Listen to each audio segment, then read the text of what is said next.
Alors bonjour et bienvenue sur ma chaîne YouTube. Ici, je vous partage vraiment mon expertise sur l'application d'efficacité sur l'utilisation du logiciel AutoCAD. Alors, sans plus tarder, je t'invite à aller visiter ma page web au www.stephanie-cadasser.com. Comme toujours, on y trouve plein de petits trucs, plein de petites astuces, plein de gratuités. Alors, profitez-en et allez faire un tour. Aujourd'hui, je vais vous partager un petit truc et astuce sur des commandes de clips, autant un clip image qu'un clip bloc.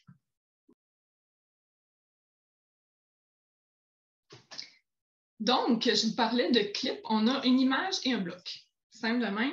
Quand on pourrait insérer une image en référence externe, évidemment. Donc, si on sélectionne l'image, votre ruban va s'adapter en fonction de ce que vous avez sélectionné. Et ici, évidemment, on parle d'une image. Vous avez quelques petits boutons de commande qui sont juste ici, dont le Create Clipping Boundary, qui est juste ici et qu'on peut appeler ou marquer au clavier, comme vous pouvez voir, Image Clip. Donc, même si vous ne sélectionnez pas l'image en soi, vous pouvez marquer Image Clip au clavier, Enter, sélectionner l'image en question. Ici, il va vous demander une nouvelle boundary. Alors, vous avez simplement à sélectionner ce que vous voulez conserver dans votre image. Voilà. Quand vous sélectionnez l'image, vous pouvez aussi voir l'excédent que vous avez supprimé en appuyant sur une petite poignée qui est juste ici à côté. Vous pouvez également changer ce que vous avez sélectionné. Et voilà. Donc ça, c'est ce qui fait le tour pour l'image.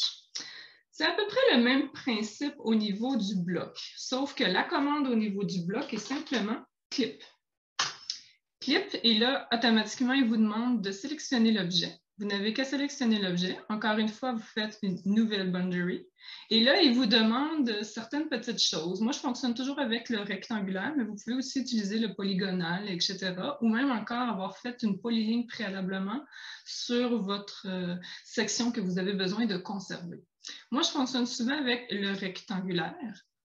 Et ici, mettons que je veux présenter l'escalier qui est ici pour pouvoir en faire un détail, aller prendre des mesures plus grandes ou peu importe la raison.